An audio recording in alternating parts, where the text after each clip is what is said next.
Naglalaki ang Kanto-style fried chicken sa GMA Cavite na laging bago ang mantika. Pansin ko sir, laging bago yung mantika nyo. Opo. Kasi kailangan po yan para hindi po maglasa sa manok natin. Kaya naman, 15 kilos na manok ang nauubos nila sa isang araw. Hello sir, magandang hapon po.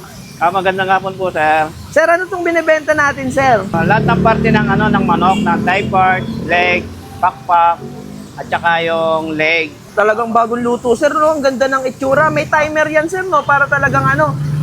May timer po tayo kasi po hindi pwedeng nawawalan timer na kasi kailangan po na tamang oras ang niya. Tamang oras. Tsaka pansin ko sir, laging bago yung mantika nyo. Opo. Kasi kailangan po yan para hindi po maglasa sa manok natin. Magkano naman po ang parts niyan? Depende po ba sa parts? Depende po sa parts. Yung leg natin is 10 pesos. Thigh parts natin 25. Yung legs, 25 pesos. At saka yung picho, 25 pesos. Pero ano po yung part na pinakamabenta sa inyo sir? Lahat naman po sir, Lahat din. pare-pares naman po ang nila. Ano pong pangalan ng natin sir, ng ating cart? McRonald po, pinangalan. McRonald.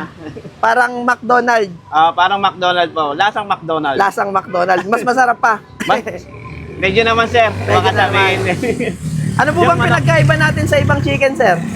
Ang pinagkaiba lang po natin sa chicken natin is crunchy siya, malutong. Crunchy, malutong. No? Malutong po siya. Saka malasa po siya. Sa isang araw sir, nakakailang kilo po kayo ng manok? 15 kilos. 15 kilos. Ubus naman po lahat. Ubus naman po lahat yun. Anong oras po kayo nag-uumpisa magbenta sir? 10:30. 10:30. Hanggang sa maubos na yun sir? Hanggang sa maubos na po Monday yun. to Sunday po yun. Sa mga gusto pong makatikim ng McRonald fried chicken, saan po kayo pwedeng matagpuan? Madali lang po kami makita kasi gawa ng along the highway kami. Along the highway lang. Sa may Barangay de las Alas, papuntang FBR. Papuntang FBR po. Yan. Sige sir, patikim nga po ako ng mga manok nyo sir. Ito yung 60 pesos na pecho dito yan sa MC Ronald fried chicken. Dito yan sa may Barangay de las Alas. 60 pesos tong kanilang pecho pero meron din sila ditong tigte 25 at 10 pesos. Kitang-kita nyo naman, no? Laging bagong luto. Tikman natin.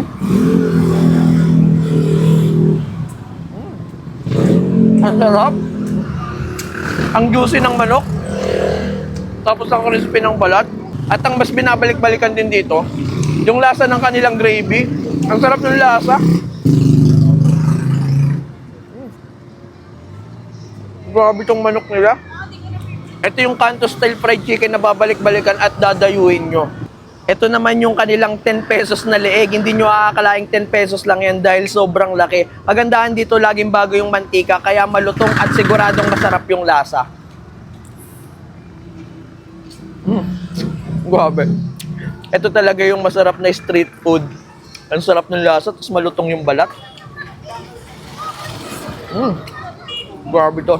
Kaya kung cravings nyo ay fried chicken o kung naghahanap kayo ng quality Kanto-style fried chicken, puntahan nyo tong McRonald. Dito lang yan sa may Barangay de las Alas.